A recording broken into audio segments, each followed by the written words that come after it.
KBC 클리닉 건강 365 오늘의 주치 대구 의료원 내과 안선영 과장과 함께합니다. 과장님 어서 오세요. 안녕하세요.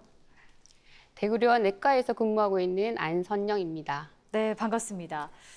중년 남성, 특히 막 술 꽤나 드신다거나 네. 예전보다 유난히 피로를 많이 느낀다면 건강검진상 간 수치를 좀 유심히 봐야 한다고 하더라고요. 과장님, 간 수치가 왜 중요할까요? 간은 우리 무게가 한 1.5kg 정도 되는 우리 몸에서 가장 큰 장기 중에 하나입니다.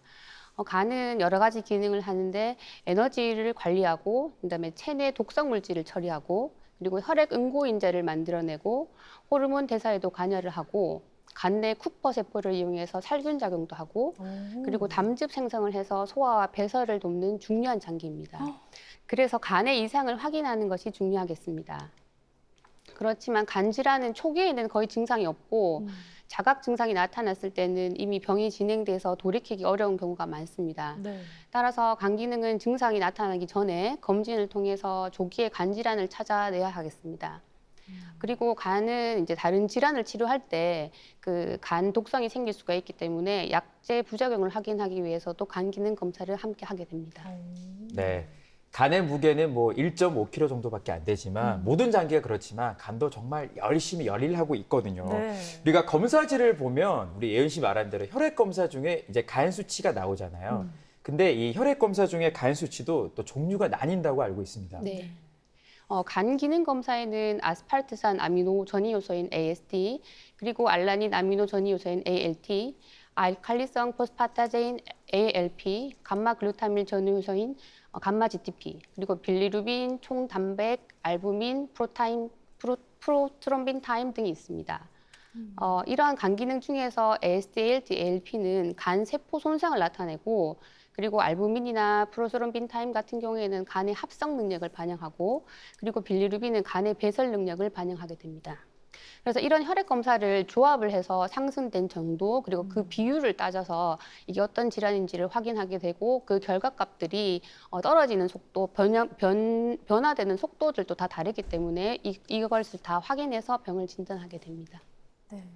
지금 뭐 여러 가지 간 수치를 말씀해 주셨는데 사실 들어도 잘 모르긴 다 하겠습니다. 외우지는 못하겠죠. AST, ALT 뭐라 이렇게 막 복잡하게 얘기를 해주셨는데 근데 어쨌든 우리는 검사지에 간 수치가 올랐다라고 하면 일단 뭔가 문제가 생긴 거 아닌가? 걱정이 덜컥 생기거든요. 그렇죠.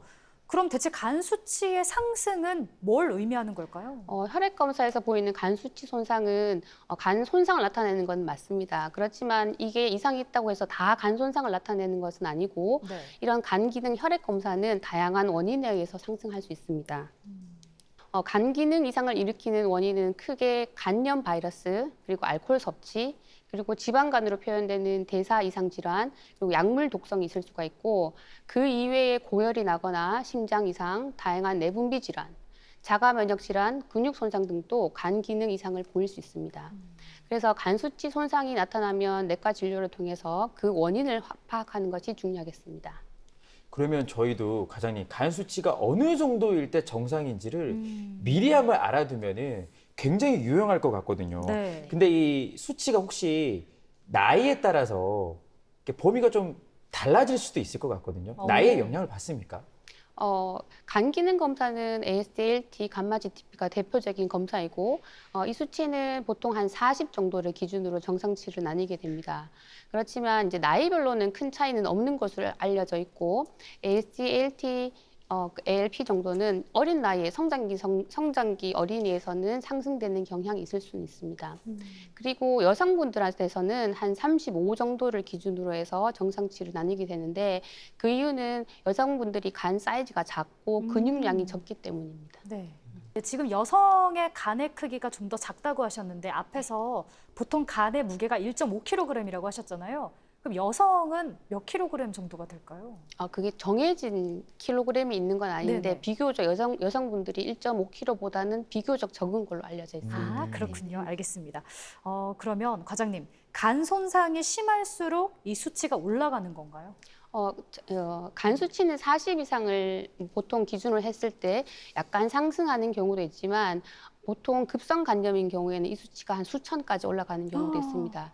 그리고 이제 이게 간세포 손상이 심할수록 간 수치가 많이 올라가는 것은 맞지만 네. 이게 많이 올라간다고 해서 예후가 나쁜 것은 아닙니다. 어. 예를 들면 말기 간경화 환자분들은 이게 이미 간이 다 파괴되어 있기 때문에 더 이상 파괴될 간 조직이 없는 경우에는 간 수치 상승이 적을 수도 있습니다. 40이 정상이라고 하셨는데 뭐 몇 천까지 뛸 수 있다고 하니까 네네네. 사실 그 이 숫자만 들었을 때는 굉장히 좀 놀랐거든요. 네. 자, 그런데 일단 간 수치가 올랐다고 하면 분명히 걱정을 하게 되고 그 원인을 알아야 되잖아요. 저는 그 원인 중에 가장 중요한 영향을 미친 친구가 바로 술이 아닐까 싶거든요. 알코올. 네. 술과 알코올성 간 질환의 좀 관계에 대해서도 알고 싶습니다. 네. 술을 마시게 되면 대부분 위나 대장, 소장에서 대부분 흡수가 돼서 간 대사가 이루어지게 됩니다. 일단 술이 우리 몸에 들어왔을 때 간에 있는 알코올 디하이드로지네이즈라는 효소에 의해서 아세트알데하이드라는 물질로 바뀌게 되고 이것이 간 독성을 일으키게 됩니다. 이 대사 과정 중에서 간 내 지방산 대사의 이상을 일으키기 때문에 지방을 축적시키고 과다 생산하게 돼서 지방간이 생기게 되고 이후에 염증성 사이토카인이라 해서 이것들이 나오면 염증 반응이 계속 생기고 알코올성 간염을 일으키게 되고 이게 반복되면 섬유화가 되고 간경화가 됩니다. 네. 그래서 이 염증 정도나 섬유화 정도에 따라서 단순 지방간, 간염, 그리고 간 섬유화, 간경화로 진행하게 되고 이것들은 다 간암의 위험 인자가 됩니다. 네. 여기서 아마 애주가분들은 궁금해하실 거예요. 대체 어느 정도로 술을 먹으면 몸에 안 좋은지. 단골 질문일 것 예, 같아요. 왜냐하면 사람마다 그 알코올 흡수 능력이 다 다르잖아요. 한 잔만 마셔도 취한다는 사람이 있고 나는 2병 먹어도 거뜬해. 그래서 나는 간이 튼튼해. 이런 사람들이 있습니다. 어떤가요? 정말 이거에 따라 차이가 있을까요? 차이는 있을 수 있습니다. 오. 예전에는 이제 술을 소량을 마시게 되면 혈액순환이 도움이 돼서 심혈관 질환에 도움이 된다는 이야기도 있었습니다. 네.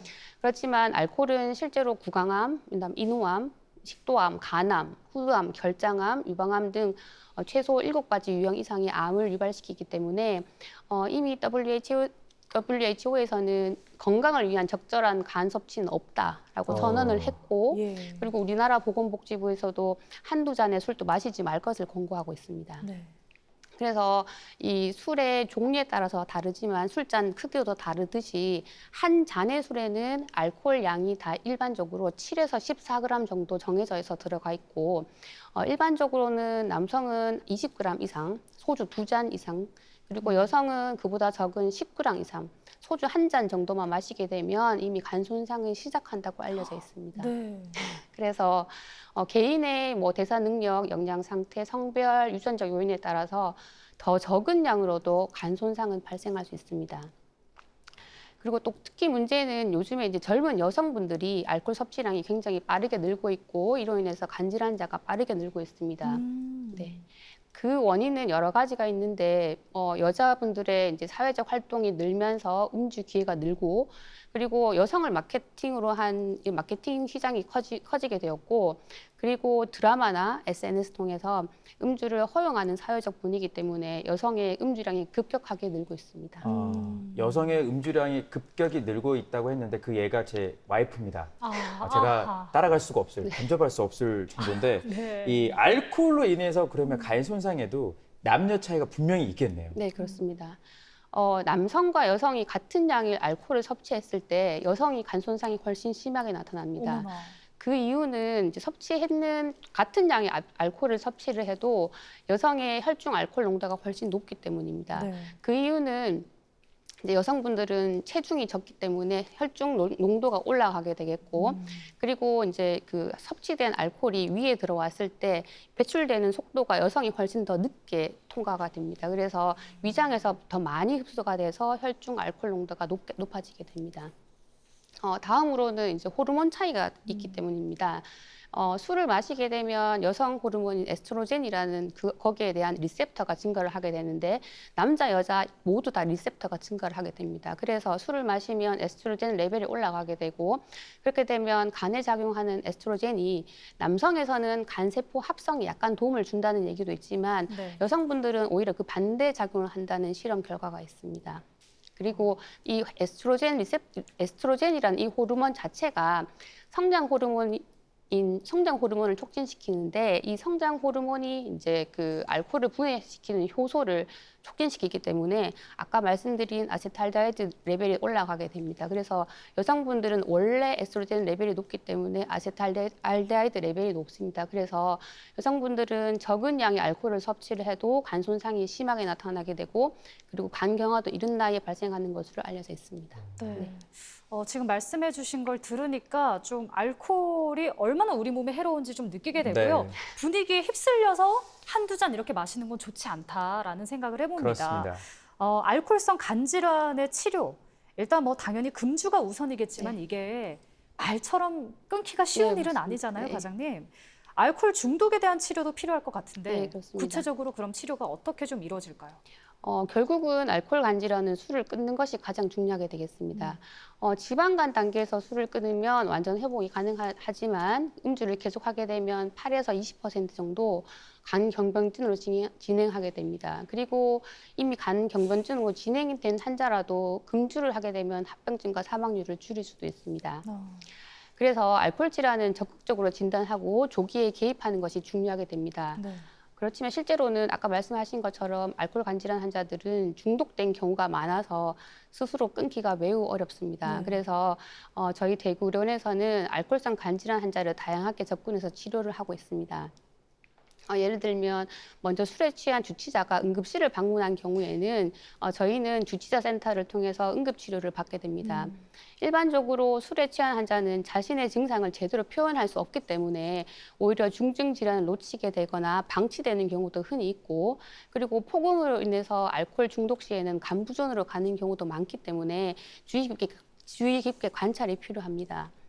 그렇지만 음주 상황에서는 환자들이 응급실에 내원했을 때 뭐 난동을 부리거나 치료를 거부하거나 우발 상황을 만드는 경우도 있기 때문에 저희 대구의료원에서는 모니터가 되는 독립된 공간에서 치료를 하고 경찰관도 상주해 있기 때문에 협조를 받아서 안전하게 진료를 하고 있습니다. 그리고 내과 외래 진료를 볼 때는 신체 검사, 혈액 검사를 기본적으로 하고 CT나 초음파를 통해서 영상 검사를 해서 간에 구조적인 문제가 있는지 없는지를 확인하고 그리고 혹시 간암이 동반되어 있지는 않는지를 확인하게 됩니다. 그리고 파이브로 스캔이라는 검사를 통해서 간의 섬유화 정도, 지방간 정도를 객관적으로 평가하게 됩니다. 그 중에 이제 입원이 필요한 경우에는 이제 심한 간 경화 합병증이 발생했거나 아니면 간염이 너무 심해서 그런 경우에는 입원을 하게 되는데 입원을 하면 충분한 영양 공급, 약물 치료, 그다음에 합병증 치료를 하게 되는데 그중에 의존이 된 환자들은 정신과 협진을 통해서 금주 치료, 금단 치료에 대해서 치료를 병행하고 있습니다.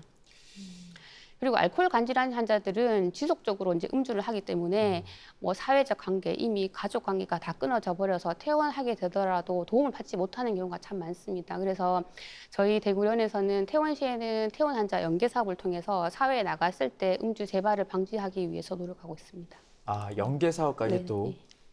이어지는군요. 네. 근데 남녀를 떠나서 사실 절주는 정말 필요합니다. 맞습니다. 그런데 앞에서 말씀해 주신 대로 간 수치가 올라가는 원인 중에 뭐 다양한 것들이 있겠지만 술이 있고 또 하나가 있습니다. 바로 이 살이라고 들었습니다. 오. 영향을 미치나요? 네, 미칩니다. 술을 많이 마시지 않는 사람 중에서도 간에 지방이 축적되는 경우를 비알코올성 지방간이라고 했는데 요즘은 대사질환을 동반한 환자인 경우에는 술을 마시지 않는 사람과 마시는 사람을 임상적으로는 완전히 구분하기 어렵기 때문에 네. 동반된 대사질환, 대사 이상 질환 여부와 비만 등을 종합해서 메슬드라고 대사 이상 지방 간질환으로 명칭이 개정되었습니다. 대사 이상 지방 간질환은 영상 검사나 간 조직 검사에서 간에 지방이 축적되어 있고 한 가지 이상의 대사 이상 위험 인자인 BMI가 23 이상이거나 배둘레가 90cm 이상, 그리고 고혈압, 고혈당, 고중성 지방, 그다음에 낮은 HDL 콜레스테롤이 있는 경우에 그 경우에 이제 유의미한 알코올 섭취가 없는 경우로 이제 진단하게 됩니다. 그리고 현재 치료는 현재 개발 중인 상태고 최고의 치료는 체중을 감량하고 그다음에 생활 습관을 교정하고 그다음에 당뇨, 혈압, 고지혈증 치료를 하는 것입니다. 네. 지금 간 수치 상승의 원인으로 술, 살 이렇게 얘기를 해주셨는데 또 다른 원인이 하나가 더 있습니다. 이건 저는 듣고 되게 의외였어요. 바이러스 때문에 간 수치가 오를 수가 있어요. 네. 바이러스는 우리나라에서 비형 간염은 간경화의 가장 흔한 원인이 되고 있습니다. 간염은 주로 A, B, C, D, E형 간염 바이러스에서 발생을 하게 되고 이외에 발열을 동반한 하는 경우에는 급성 간 기능 이상을 보이는 경우도 있고 이런 경우에는 EB 바이러스, CMV 바이러스도 이상이 생길 수가 있고 그 이외에 이제 코로나 바이러스에 감염됐거나 독감 바이러스에 감염됐을 때도 간 기능 이상을 동반하는 경우도 흔히 있습니다. 이런 바이러스 감염에 의해서 생기는 경우에는 급성 간 기능 이상을 볼 때는 대부분 완전 회복을 합니다. 네. 그렇지만 B형 간염이나 C형 간염은 염증이 오랫동안 지속이 되고 반복되기 때문에 만성 간염으로 진행할 수 있습니다. 이때 반복되는 염증, 간세포 파괴, 재생 과정이 계속 반복이 되면 간에 염증 흉터가 생기게 되고 이것이 쌓이면 결국은 간 경변증이나 간암으로 진행하게 됩니다. 저도 작년에 과장님 우연히 건강검진하다가 제가 이제 간염 항체가 없는 걸 알았어요. 네네네. A형이랑 B형이 없어가지고 네. 제가 이제 정기적으로 주사를 맞았는데요. 네. B형, C형 만성 간염이 진짜 위험하잖아요. 그런데 만약에 만성이 되는 간염은 어떻게 치료를 할까 너무 궁금하거든요. 치료는 이제 만성은 이제 B형 간염과 C형 간염이 있고 보통 6개월 이상 바이러스가 몸에 들어와 있는 경우를 만성 간염이라고 하게 됩니다. B형 간염이나 C형 간염은 혈액이나 점막 접촉으로 생기는 바이러스이기 때문에 이제 B형 간염 예방 접종을 해야 합니다. 그래서 옛날에는 이제 B형 간염 같은 경우에는 이제 산모, 태아, 수직 간염이 가장 많았고 수직 감염은 이제 임신 중에 바이러스가 넘어가는 게 아니라 출산 시에 보통 감염이 되기 때문에 예전에는 만성 간염으로 진행을 했었는데 요즘에는 만성 B형 간염을 가진 산모는 임신 중기 이후에 항바이러스제를 복용을 하기도 하고 그리고 대부분 병원에서 출산을 하기 때문에 출산 시에 이제 면역 글로불린 주사를 맞게 됩니다. 그리고 그 이후에 이제 예방 접종을 순차적으로 하게 되면 감염 대부분을 막을 수 있습니다. 네. 그렇지만 이제 C형 간염은 아직 백신이 개발되어 있지 않습니다. 그래서 C형 간염은 감염되지 않도록 하는 것이 가장 중요하겠습니다. 그리고 수십 년 전에는 이제 C형 간염이란 것 자체를 아예 모를 때는 이제 그때 수혈을 받았던 분들, 그다음에 그런 분들은 이제 감염 위험이 높고 그리고 의료기구를 재사용했을 그 당시에 소독이 제대로 안 됐거나 문신 시술, 그다음에 마약 중독자들이 주사기를 재사용했을 때는 감염이 되기도 하고 그리고 감염자와 성관계를 했을 때 감염되는 경우도 있습니다. 네. 자, 그러면 백신이 없다면 일단은 감염이 안 되는 게 말씀해 주신 대로 중요한데 혹여나 감염이 됐어요. 그러면 C형 간염 치료는 어떻게 이루어집니까? C형 간염은 요새는 이제 그 경구용 항바이러스제가 있습니다. 그래서 이게 개발이 돼서 간염 치료는 경구용 항바이러스제를 8에서 12주만 복용을 하게 되면 거의 98% 정도 완치가 되는 것으로 알려져 있습니다. 네. 그래서 치료가 좋기 때문에 그러면 이게 간 경화로 진행되기 전에 조기에 치료하는 것이 중요합니다. 그래서 올해부터는 이제 만 56세 생애 1회 HCV 안티바디를 이제 측정을 해서 이게 감염 여부를 선별 검사를 하게 됩니다. 그래서 이게 이제 해당되는 분들이 25년 올해 기준으로 1969년생입니다. 그래서 검진을 하게 되면 항체 검사를 해서 만약에 항체가 양성이 나오면 이제 진료를 봐서 실제로 몸에 바이러스가 있는지 없는지를 확인을 하고 만약에 있으면 경구용 항바이러스를 복용해서 더 진행되지 않도록 완치를 할 수 있습니다. 네, 1969년생이 올해 기준 첫 대상자라고 하니까요. 항체 검사 해보시면 도움이 될 것 같습니다. 그리고 과장님, 간 수치를 올리는 원인, 또 방금 바이러스도 있다고 얘기를 해주셨는데 간이 딱딱하게 굳는 간 경화도 간 수치를 올리는 원인이라면서요? 네, 그렇습니다. 간 경화가 생기는 원인들은 만성적인 이런 염증들이 반복이 되면서 생기는 건데 그러면 만성적인 이런 염증들이 생기는 원인이 알코올, 아까 말씀드린 간염, 그리고 대사 이상 간질환 등이 있습니다. 이런 다양한 원인들로 인해서 만성 간질환이 발생을 하고 그때 염증이 반복적으로 생기면서 결국은 간이 섬유화가 되고 딱딱하게 됩니다. 그래서 이게 이제 간 경화는 간세포가 만성적으로 손상되고 섬유화되는 과정에서 당연히 간세포가 손상이 되기 때문에 간 수치가 상승할 수 있습니다. 그렇지만 강경화가 너무 많이 진행을 해서 간세포가 거의 남아있지 않는 경우에는 간세포가 부서질 게 없기 때문에 간 수치 자체는 정상적으로 나타날 수도 있습니다. 따라서 간경화 환자분들은 간 수치뿐 아니라 다양한 임상적, 영상적, 혈액적 지표들을 종합적으로 평가하게 됩니다. 네. 그런데 과장님, 여러 가지 이유로 간 수치가 높은 환자가 다른 질환까지 있는 경우도 분명히 있잖아요. 네네네. 그러면 그냥 약을 먹었는데 네. 그 약 때문에 간 수치가 높아질 수도 있잖아요. 오.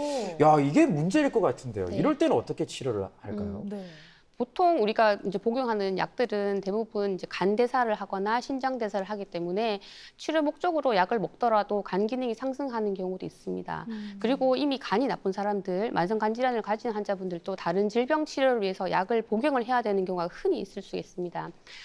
이런 경우에는 간 독성이 없는 대체약을 찾는 것이 가장 좋겠지만 대체약을 찾을 수 없는 경우도 훨씬 많습니다. 그래서 이런 경우에는 아까 말씀드린 간 수치 중에서 빌리루빈이라는 수치 상승이 없고 네. 그리고 간 수치가 정상의 3배를 넘어가지 않는다면 조심스럽게 간장제하고 같이 복용을 하면서 혈액 검사를 추적하는 경우도 많습니다. 네. 관련해서 질문을 좀 더 드려보겠습니다. 이런 약물뿐만 아니라 뭐 한약이나 또 각종 건강즙, 영양제도 간 수치에 영향을 줄 수가 있죠. 네, 그렇습니다. 한약재나 민간요법에 사용되는 다양한 약초, 야생 버섯 등도 종종 원인이 되고 이게 정확한 통계는 없습니다만은 최근에 건강기능식품 이상이 원인이 되는 경우도 증가하는 것으로 알려져 있습니다. 네. 한약이나 민간요법에 의한 경우에는 대부분 약초를 2가지 이상 복합적으로 사용을 하고 있고 이런 사용된 약초들이 뭐 용량이 어떻게 들어갔는지 그다음에 종류가 무엇인지를 저희가 정확하게 알기가 어렵고 이런 약초에 대한 간독성 정보가 매우 제한적인 문제가 있을 수가 있습니다.